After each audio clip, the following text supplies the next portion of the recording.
Well, my name's Dave Zilkoski.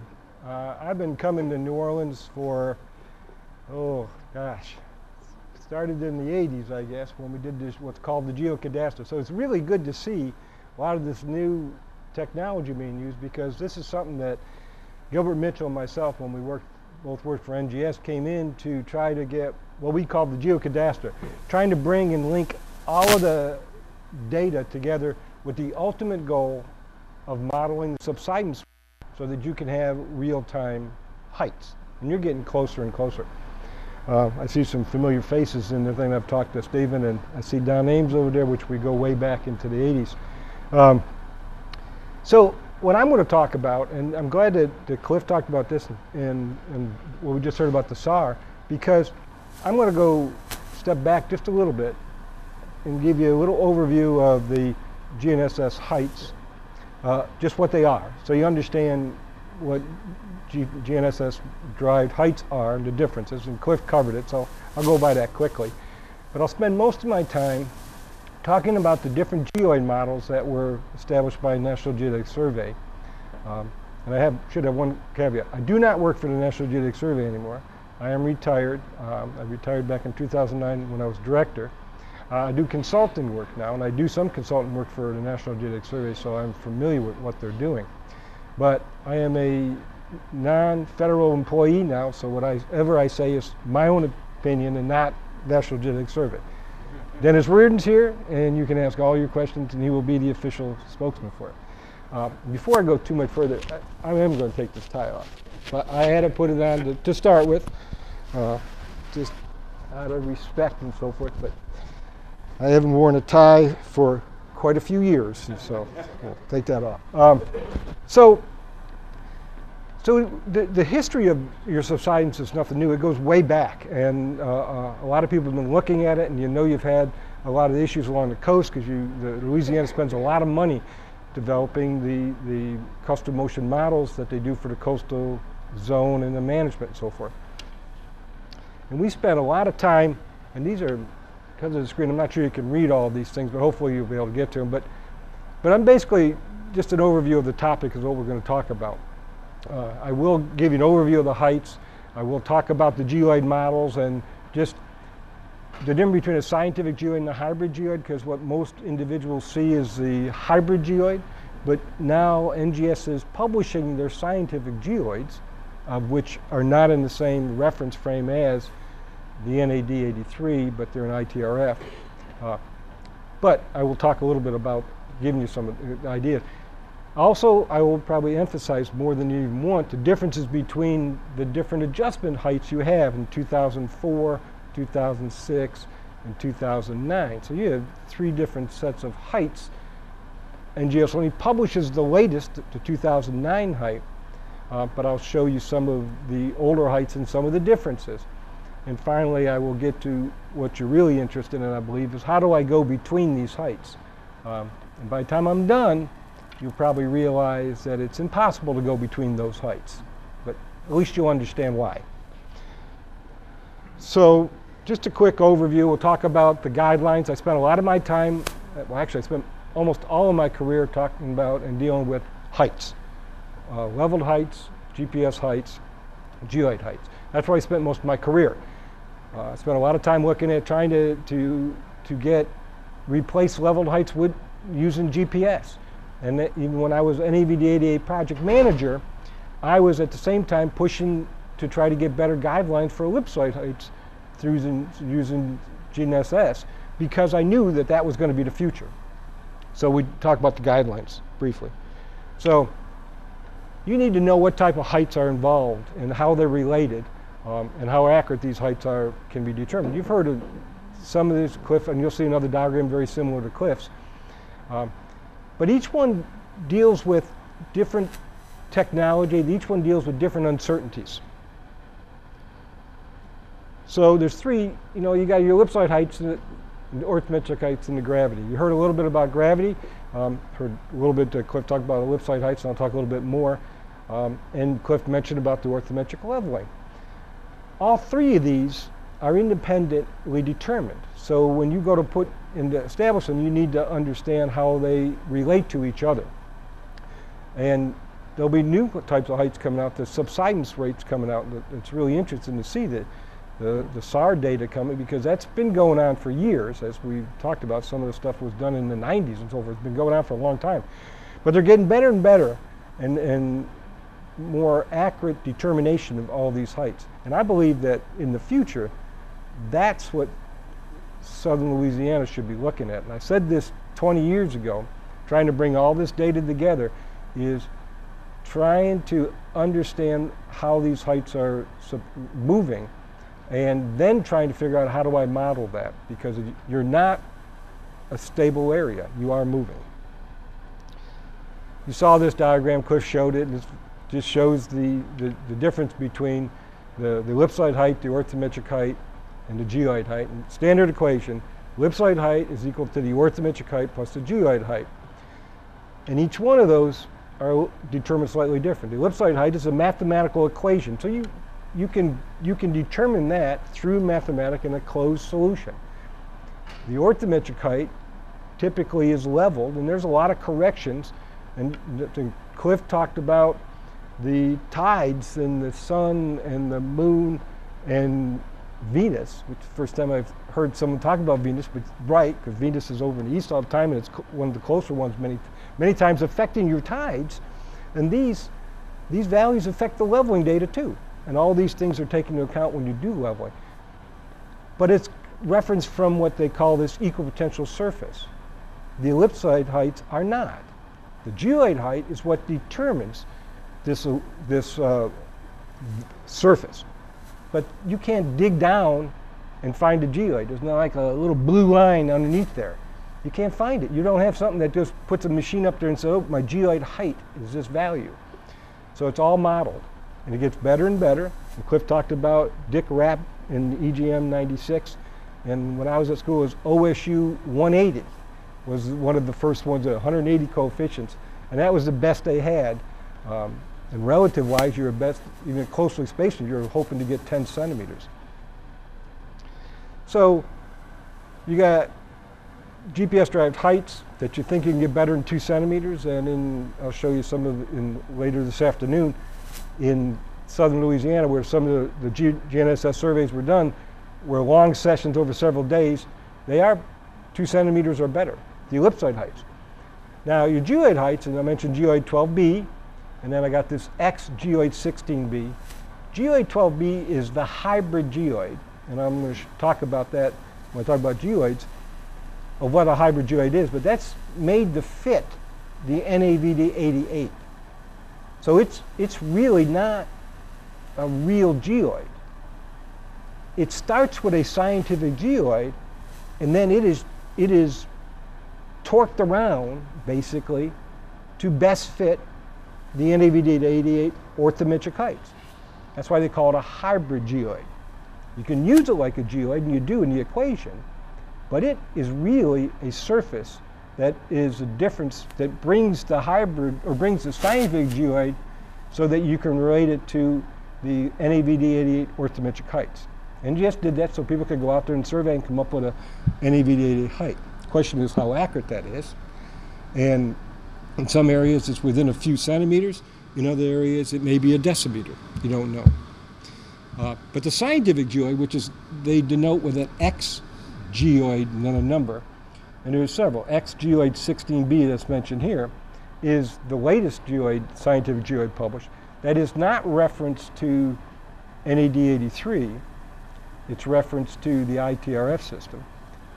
Although I do have a surface, which I will show you later, that is referenced to that. But when you go out on the website, the values you get are in ITRF. And you can go out and get these values. That's what the 2022 vertical reference frame that NGS is working on ultimately will be referenced to, a scientific geoid.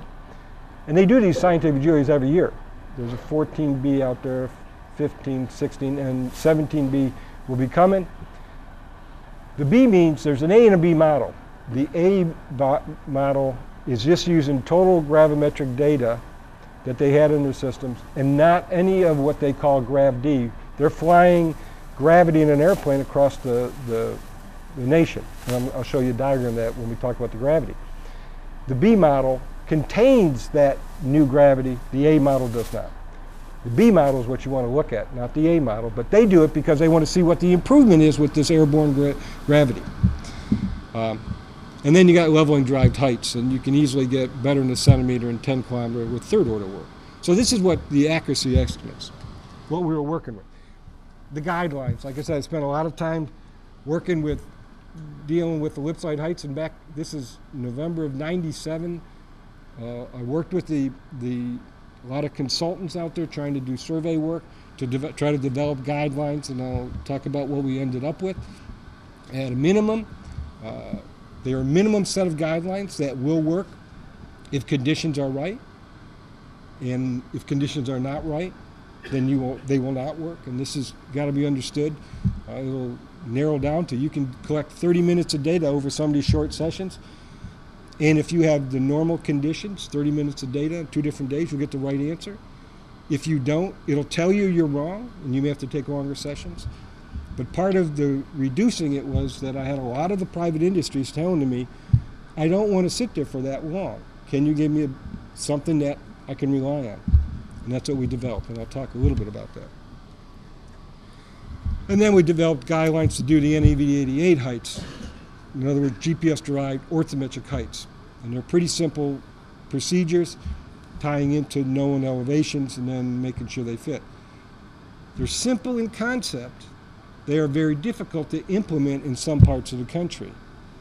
And this is one of those parts of the country. Because your benchmarks are moving, you don't have any valid heights.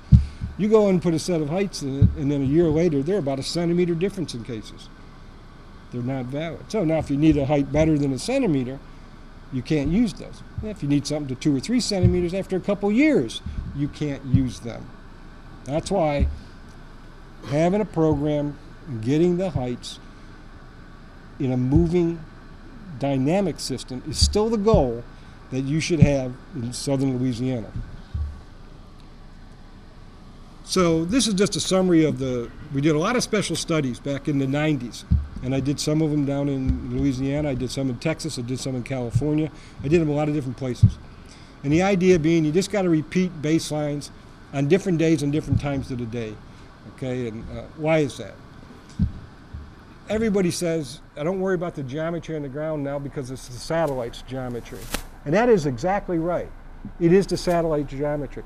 But depending on that geometry, you'll get a certain answer, especially in the height component, because all the satellites are up here and they're pointing down at this day. You don't have anything coming up underneath you telling you what that height is. So everything's out here. Now, horizontally, you can be pushed one way, back and forth, this way. So that horizontal, that's one of the reasons why the horizontal accuracy is almost always better than the vertical accuracy. It's got a better design. The design matrix, basically, and the coefficients are stronger. Now, so what do we look at? We looked at all this data up there, and we said, well, I got this geometry, and I get an answer. And when I come back the next day at the same time, this was an argument I had with a lot of private servers.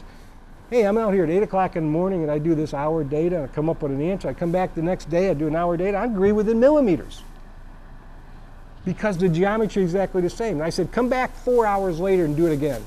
And they did, and then they were off 2 or 3 centimeters.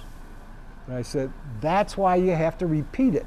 Now, when you start averaging that, you start getting those closer to truth answers. I was kind of fortunate. When I was doing this work, Ben Raimondi was working at the National Geodetic Survey. And actually, his office was literally next to mine. So I could sit there and talk, and many of you may not even know who Ben is. Ben Raimondi is one of the gods of GPS, dealing with orbits and doing the processing and doing a lot. He was one of the father of getting kinematic GPS being implemented. But, pardon? That's right, the Raimondi pole. Some people remember.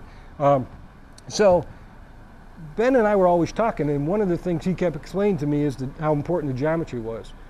And then we did a special project in Texas where we went out and occupied stations, and we only occupied them for, like, I think it was 10 or 12 minutes at a session, and then we went to the next station.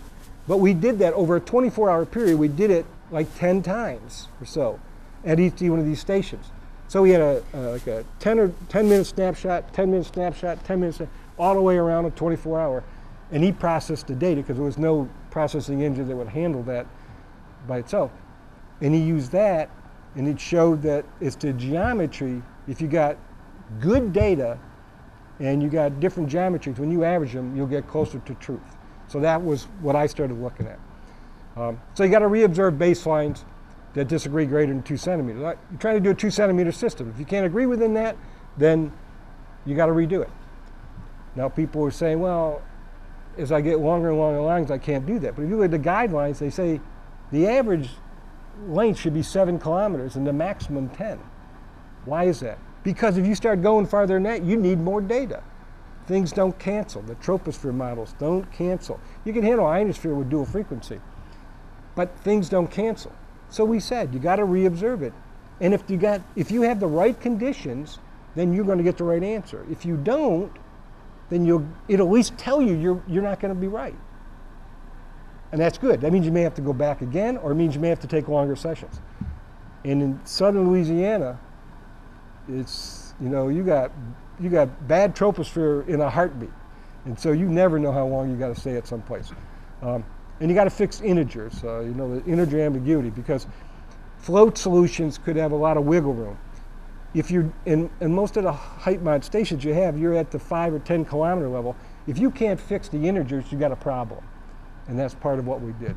And we also said you had to connect to your 2 nearest neighbors when you're doing this, because in a practical sense, you really want the relative differences between a couple stations that are 5 or 10 kilometers apart, so you can go in between.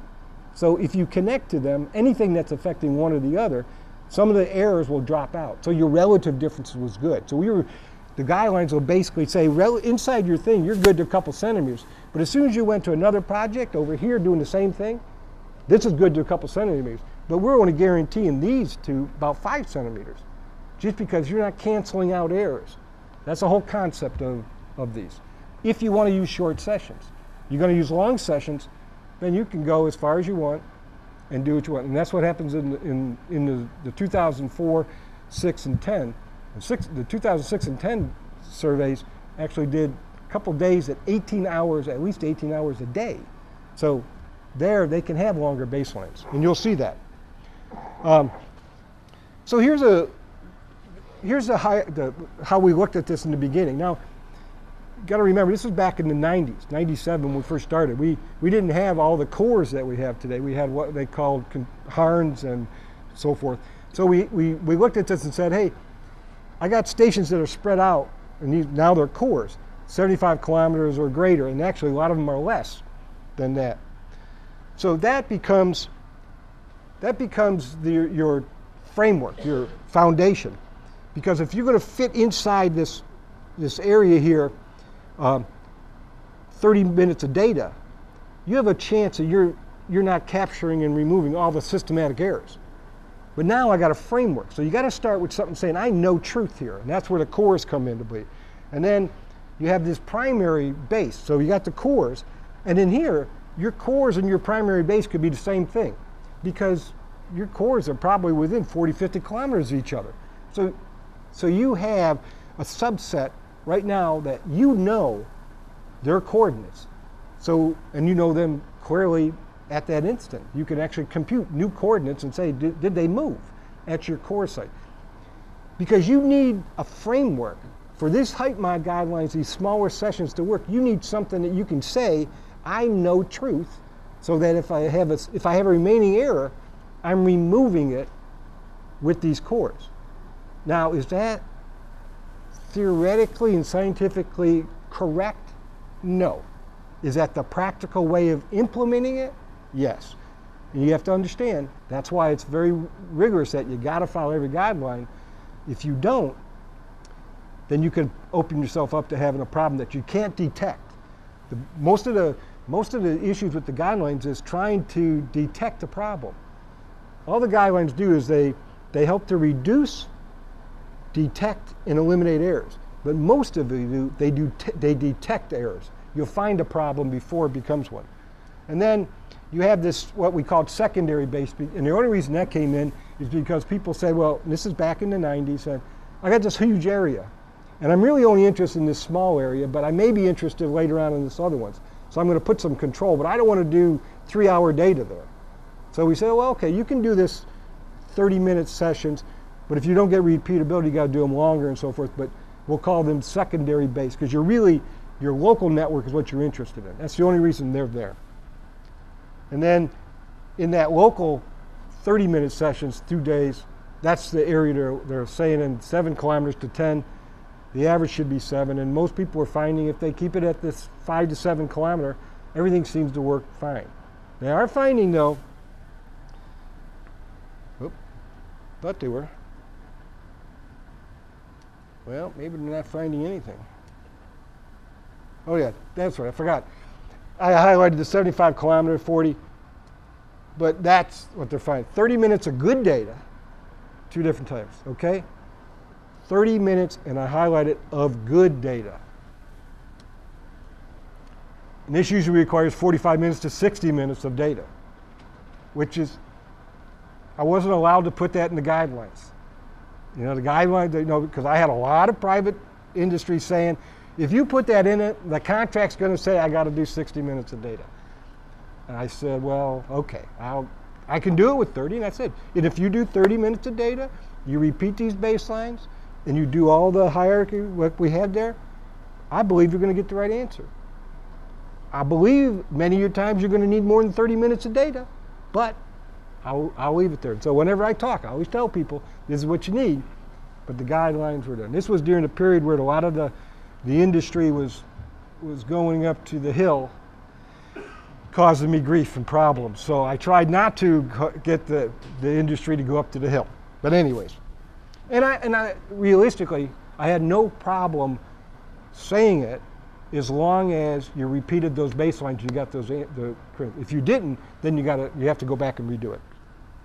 Okay, so why follow guidelines? And this is just things you guys notice. They help to detect, reduce, and eliminate errors, okay? And more important is that network approach. They help to detect errors that may be introduced by the short observing sessions. In NGS, when I was doing this, I used to have a lot of my scientific buddies having a fit. You know, Jerry Mader and the rest that were doing all this saying, you know, we got these 24-hour data sets and we're having issues. Why are you doing this? I think, yeah, but you're 100 kilometers, 200 kilometers apart when you're doing this. I'm down at 5 kilometers. I'm looking at the relative differences. So a lot of the scientific community was looking at long sessions over the nation or the world. And they're saying they have problems. Well, yeah, you will, but it's a totally different world. They were not in that practical implementation of the surveying world. They didn't understand that. And they didn't do a lot with networks and adjustments. So it took me a long time to convince them that I'm controlling these problems and these errors by the network approach. And by the way, I said I'm controlling them. That doesn't mean sometimes that you're not eliminating and reducing in the wrong way. But if you follow the guidelines, you get within that 2 centimeters, when someone using them, if they use the appropriate guidelines, if you had a problem, they're going to detect it. Because remember, everything in this world is 95%. 5% of the time, it doesn't work. And you hope that you catch those 5%. But in reality, you may not.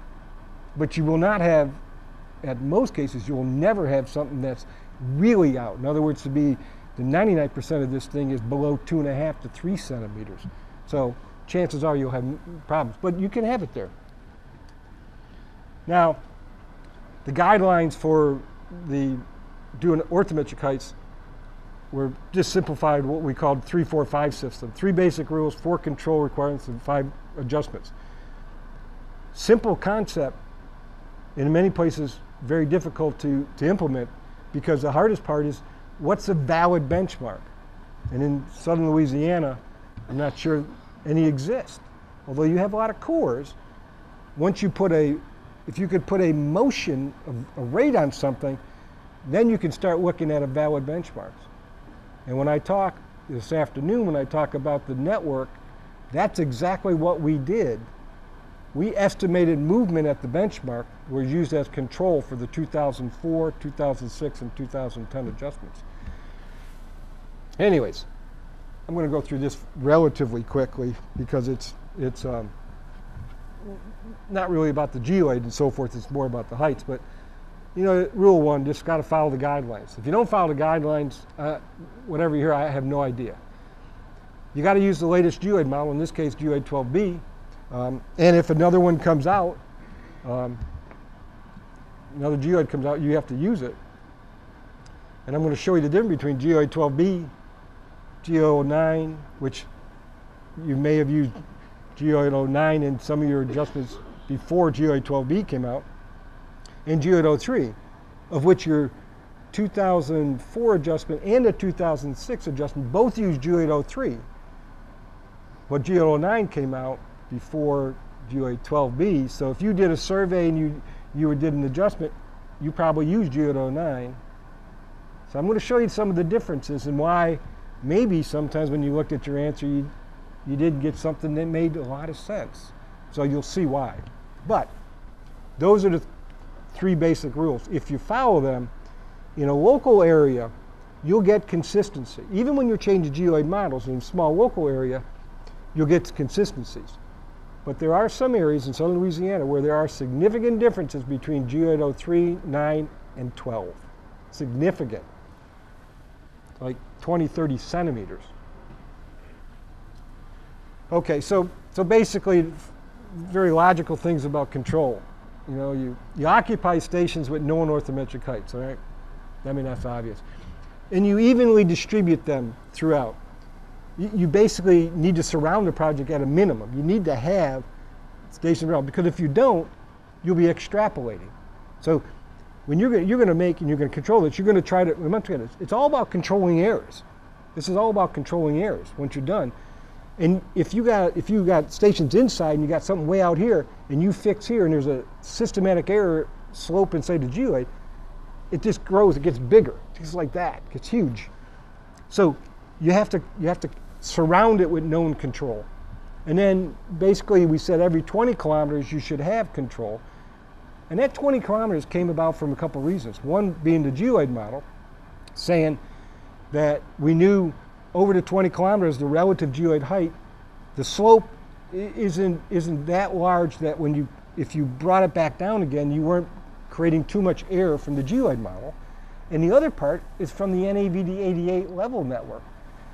The level network, as it accumulates errors. So every 20 kilometers, we figured, well, we know that within 20 kilometers, we probably don't have a couple centimeters of error in the NAVD88. There are parts of the NAVD88 that have pretty large systematic errors because we had some part in the center part of the country, huge loops. And so we said, well, 20 kilometers ought to help control that errors. That's where that 20 kilometers came by. You know, and it's a wag. It seems like it's about right. You know, I did a little bit of analysis, but it's not anything 100% scientific. And adjustments. This is a key point. Very important, because I used to have a lot of people even at NGS that used to go in, put the adjust data thing, and then just fix all the heights, and then start looking for where outliers are. And I said, my lands, but you're pushing error everywhere. You got to start with something just minimum. Just look at, fix one, and then look at these differences. See if you can see a trend. See what the outliers are. In the past, we used to have to fit a plane through this, a trend, to remove the differences. Nowadays, the hybrid geoid models already do that for you, but before we had the hybrid geoid model, we had to do that because there was a trend difference, and you needed to see that. So if everything was going up and you tacked it back down again, that was fine. And you look for what popped up. But you have to do a minimum constraint first. Start looking for outliers. And then you compute the difference between your orthometric heights and your ellipsoid heights, or with the geoid model. You start looking for these differences and see what pops up or what's large or not. Pretty basic kind of stuff that most people understand when you're doing it. But if you start with just everything constrained, you're going to miss some stuff. And you can't just look at where the residuals are and what's large or not. It might push error in the wrong way. And there's nothing wrong in saying, I'm not going to constrain this benchmark because it doesn't seem to fit. I know my ellipsoid height's good because I did all that analysis and that's good. So I'm not going to constrain that. That might might mean you may not supersede that height, and like NGS may say, well, I'm not going to put that in the database. I'm going to leave it. But you still don't constrain it. And you tell them that when you submit your job. You say, I didn't constrain it because it's large. They may say, well, I don't want to supersede that with the GPS-derived orthometric height without some other supporting information. But at least you're not distorting the rest of your heights, and you'll be consistent. And this is basically, once you determine what's you know is your valid heights, then you can constrain those, and you do the final adjustment. I always look at how much did I change from my free adjustment to my constrained adjustment? What did I change my heights and my height differences? I write a newsletter for GPS World. I've actually, my 10th one is due next Wednesday. But if you have a chance, you should go out there and look under the GPS World, under their survey newsletter, and just Google my name, and you should find these articles. Because I talk about all of this, the ellipsoid heights, the orthometric, I talk about the whole way, all of this in every newsletter contains some more information. So there's, like I said, 9 of them up to that point. And they describe this whole process. And I show, by constraining certain heights, I show where some not valid orthometric heights and shouldn't be constrained. This is in Rowan County. I live in Rowan County in North Carolina, Salisbury, North Carolina. And it just so happened, well, Gary Thompson is the director of the North Carolina Geodetic Survey, and I know Gary very well. We go way back. And so he told me about the project, and I said, well, can I get that data? And I wanted to use it. So I'm using this Rowan County data, which was kind of interesting because I found out once I got the data, I walked out where my house is up the street and over, and there was a monument that's involved with it. It's all less within about 500 meters of my house. And there's another one that's like right around the corner from that's like 2 kilometers away. And I never knew they were there. So I got to recon some of those stations. But anyways, and in these GPS newsletters, I describe the process of evaluating the ellipsoid heights, finding and Gary, well, I'm glad he did, and I probably, if he didn't, I may not have used it in my article, but because I wouldn't want to say something bad about what Gary's doing. But all of the ellipsoid heights are good, but his average distances were way below 5 kilometers and everything. He repeated everything. And as I first started it, I found 4 or 5 benchmarks that were out, or baselines. So I contacted a guy, and he said, yeah, we reobserved those already, and he sent me the new stuff. So they did all the right work and so forth. But in there, those newsletters, I talk about those and describe it in real detail, of just how you should look at this and analyze, and the effect of constraining a wrong station. By constraining an invalid height, it changed other heights by over 2 centimeters in some case, relative heights next to each other, by not fixing them. And in my little article there, I recommended not to constrain those heights. But I also said, I'm not sure I would supersede that height. This would be my subliminal message to NGS, is I don't know if I would supersede that height until I got additional data to tell me that it really isn't bad. I found one in this example that was literally downtown Salisbury, where I live. On one block was a station, and then you come 400 meters to the next station on a different block, 2 streets parallel each other. And I had a GPS both of those, and I had a 3.5 centimeter difference from between my GPS-derived orthometric height and the published leveled heights. I looked at this and I said, wow, it's crazy. I went into the database and I found that when they were doing the leveling, they established a height on the one station, it was called Station 5th, and this station that's 400 meters away wasn't tied in. They didn't level it then. That was last leveled in 1967. So I did a little research, found out some stuff on this, went out and I looked at it and found a sidewalk there with the mark still there. But I read the descriptions and it said, the original description, there was not a sidewalk. The new description had a sidewalk, and they said, well, the mark seemed to be okay. Well, the mark wasn't okay.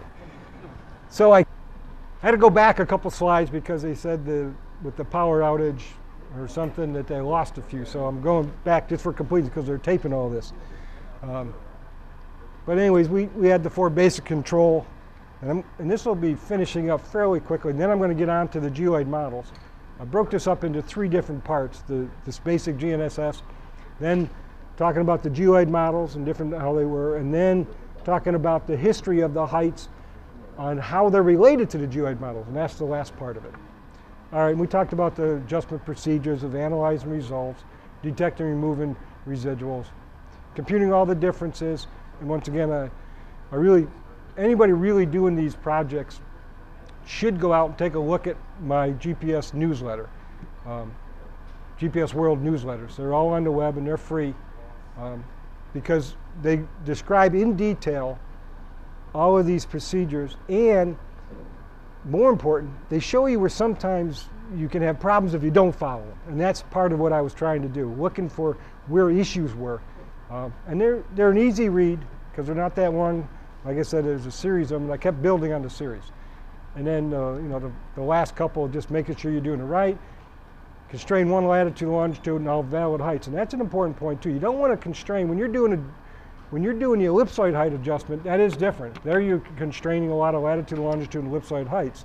But when you're doing a GPS or GNSS-derived orthometric height, you just want to constrain 1 latitude and longitude, and then all the orthometric heights.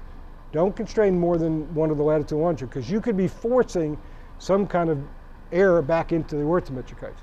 And when NGS does this, they separate those. There's separate adjustments. Their latitude and longitude and ellipsoid heights all published from one adjustment. Their GNSS-derived orthometric height is published from a different adjustment.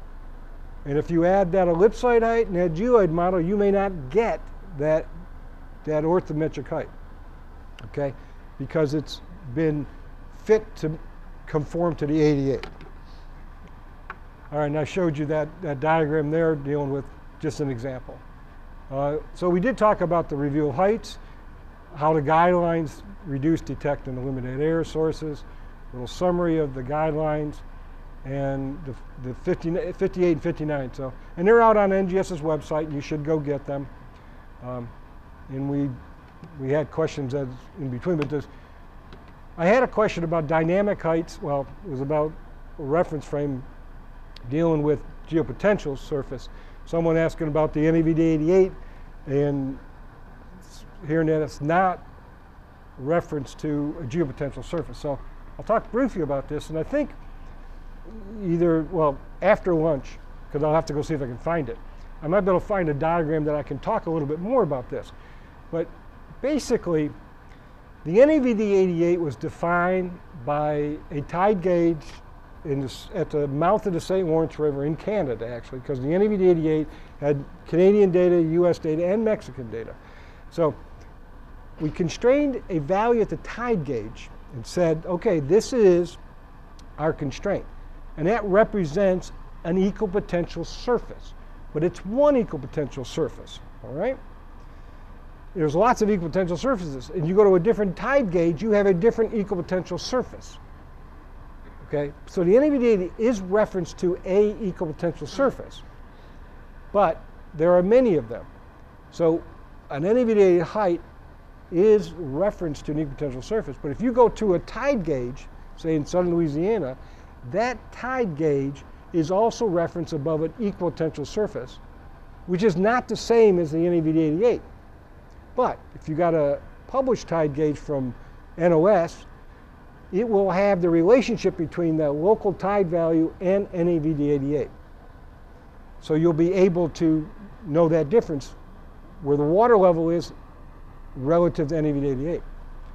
And the other thing is, NAVD88 is what's called an orthometric height. And I should see if I can find that somewhere. Where are you? Okay, so if you look at this diagram, it shows the geoid value going through there, and you can think about the geoid value as NAVD88, because in essence the NAVD88 was at the is the geoid value, basically, if you will, at that starting point. That's what it would, so how true that represents when you get to the coast is in question, because when we did the NAVD 88, we took our level differences and the gravity values at those stations and computed what's called a geopotential difference. That is what some people, when you talk about when they say, well, that's not really a geopotential value. The orthometric height is not a geopotential value. Okay, so if you took an orthometric height at this station and one over here, theoretically water may not flow that way, because the orthometric height is the linear distance from the geoid up. It's a linear distance. Okay, and if you looked at these curves, and I don't know if I can show it very easily, no I can't, but if you look at the curves on the diagram, you'll see that where the geoid is, that little dotted line, and you got a black line below it, and then you got another black line above it. Those are also equipotential surfaces. So if you were on one of those, say you were on the geoid where it's dotted and it's labeled at that P0, let's say you went along that line, your geopotential difference would be 0. Okay? And water wouldn't flow. It would be just stay. Now, if you went to the one above it, that black line above it, that difference between where that geoid is and that black line, that's called the geopotential height. That would be a geopotential difference. Water would flow. Okay, let's see if I can do it by looking up here. Is it showing it?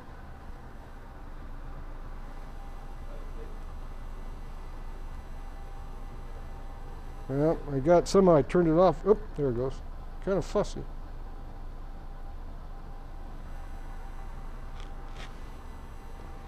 Well, I don't think it shows up there, Cliff. That's right. But so if you look at, and I'll walk over here and just talk about it. So if you look at where the geoid and the orthometric height is like, it's something like a curved line. So it's basically saying, I'm going to measure basically the distance along that line. So it's a linear distance. So your orthometric height is a linear distance. When you're talking about water level and you're talking about flooding, what you really want is the geopotential difference. Okay?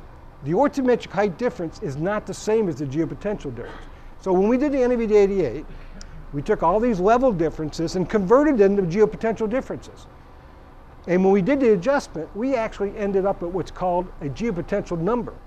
And that geopotential number, if you had one at this point and this point, and if the geopotential number here was lower than the geopotential number, water would flow. And theoretically, this orthometric height and this orthometric height could be exactly the same. Okay? That's why when you're doing water, you want the geopotential difference. So when we did the 88, we used all the gravity, okay? And all this gravity computed the geopotential differences, did the adjustment, ended up with a geopotential number, and then computed an orthometric height, because what you really want when you're building something, you want this distance. You don't want a geopotential number. You want the distance. And the orthometric height is the linear distance. All right. So on NGS's data sheet, you will find the orthometric height, and then you'll find something called a dynamic height. All right. The difference between those two is the orthometric height was computed using this geopotential number, which is like, do that, it's like a C, because that's what the symbol is for. But it takes the geopotential number from the adjustment, and it used a gravity value of that monument and what's called a Helmert correction for the gravity. And what it's doing is it's computing the average gravity from the geoid all the way up to the point. Now obviously, you take a gravity value at the surface, you don't dig down to the geoid and take gravity values all the thing. you use a model. You say, here's my gravity value. I'm assuming this density, and I know the basically estimated of the height of that station. So I compute a Helmert gravity estimate from that point. That gave me my Helmert orthometric height. Okay. That same geopotential number, if you divide that by what's called normal gravity of that point, which is just a mathematical formula, it's the same value for everywhere, it scales that geopotential number so that it's called a dynamic height, and it looks like an orthometric height, so that you're not dealing with something that's got meters squared, centimeters squared, okay? So you're not dealing with something that's a dynamic value, but it's, or a geopotential value. So it's a dynamic. So when you run a data sheet, and I think I might be able to pull something up and show that later, but if you're interested in water and the way it's flowing, you want to use that dynamic height, all right? But you cannot mix that dynamic height with an orthometric height. And I'll check over lunch and see if I have anything in my backup things that can explain what I mean by that, because it's kind of confusing to understand it without having a diagram to show you what it is, and having a little bit of understanding of, you know, dynamic heights and so forth. And basically, it's which way water flows. But does that help you out at all? You had a question. Does that help? It helps. Okay. I can follow up with you and get you some of the other stuff. And I wrote a paper, a couple of them, but one talking about the NAVD88 out on NGS's webpage. If you search on NAVD88, you should come up with a paper that I wrote for SALIS, which is was ACSM. Now ACSM doesn't exist anymore, but it's under the AAGS, our part of AAGS. But it talks about the results of the NAVD88. And in there I describe what we did and how we did that. And I also wrote another paper that's probably out on the web that talks about IGLD 85 and NAVD 88. They are one and the same. I've had a lot of criticism about this because the IGLD 85 dynamic height and the NAVD orthometric height are not one and the same, of course. But my intention was they're based on the same geopotential number. So that paper actually should be the one you look at, because that will tell you how they're different and how the dynamic height is computed and what it means. So that's the paper you really should get.